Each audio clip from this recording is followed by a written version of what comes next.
guys, welcome back to my happy kitchen. Thank you so much for stopping by again. I truly appreciate that. Today we're making a quick animal print Swiss roll.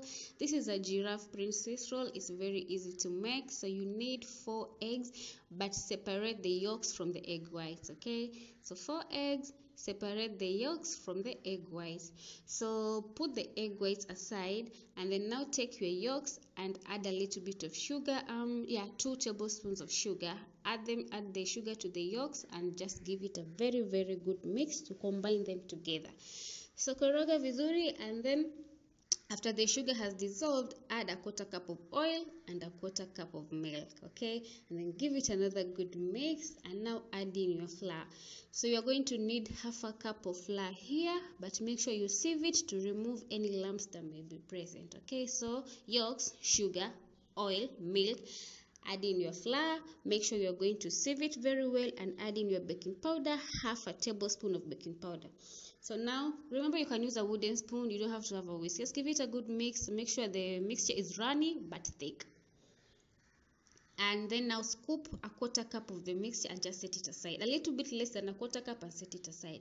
Then take 2 tablespoons of cocoa powder, add a little bit of hot water, give it a good mix, and add it to the cake batter. Don't forget to scoop a little bit of the butter out before adding the cocoa powder. So give it a good mix with your whisk or a wooden spoon until it's well combined, and then just set that aside. Now take the egg whites, remember, and add a little bit of lemon juice, about 3 drops of lemon juice to the egg whites, and give them a very good mix. And then now you need 1/2 cup of sugar, either brown sugar or white sugar, and add it in there. But sasa add the sugar in 3 batches. Unajua, don't just add it all, just add in 3 batches. Add and then continue beating. Add another one, then continue beating. And then now add the last batch and continue mixing. Remember, you can use a whisk at this stage, but it will take a lot of energy and a little bit of elbow grease, but you can do it. So beat it until it's fluffy and has soft peaks exactly like this, and it's just whitish. So remove a little bit of the egg whites also, and add to the vanilla cake batter that you scooped. We're going to use it to make our patterns. Now, after you scoop a little bit of the egg white aside, go ahead and combine the two together. Combine the chocolate butter that we've just made and the egg white that we've just made, okay? Now combine them together and just give them a very good mix. This step actually, this is because it's a sponge cake, a chiffon cake, that's why we had to separate them. But if you just want a normal cake, you can just go ahead and just mix the eggs, just everything together.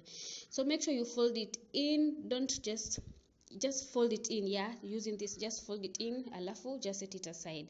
So now take the vanilla butter that you had set aside, put it in a piping bag or a ketchup bottle or a spoon, and just create these random patterns. You know, we're going to create patterns that look like a giraffe pattern or something. So use your piping bag, add the vanilla butter in, and then make random patterns just like this on your baking tray that you have lined with the parchment paper. And then now bake it for 3 minutes, just 3 minutes, not more, not less than that. So this was after 3 minutes. Now pour in the other chocolate cake batter. You remember? Yes. So bake the pattern, the strips, for 3 minutes, remove them, and then quickly pour in the remaining cake batter and spread it evenly on each corners, and tap it a few times on the counter to remove any air bubbles that may be present, and go ahead and bake this for 25 minutes at 160 degrees Celsius. So while that is baking, you can go ahead and make some cream like I did here. So this was after 25 minutes. My cake was ready. Remove it from your tin, and then take another parchment paper and just turn it upside down, okay, so that we can remove the parchment paper and we see our patterns. And voila, our patterns came out nicely. So now here is where you apply your cream or jam or honey, whatever you are using, and then roll it up tightly. I missed footage here where I was rolling the Swiss roll up. You know, I thought I was recording, but I wasn't. So what you do after applying your cream or jam, just roll it up tightly and then store in the fridge for 1 hour. Okay, roll it upwards tightly, store in the fridge for 1 hour, and then remove it and cut it, and you're done. Go ahead and enjoy with a hot cup of tea. So thank you so much, guys, for watching. Please do give this a try. It's very yummy, very delicious, and so worth it. Okay, please don't forget to subscribe if you haven't. God bless you.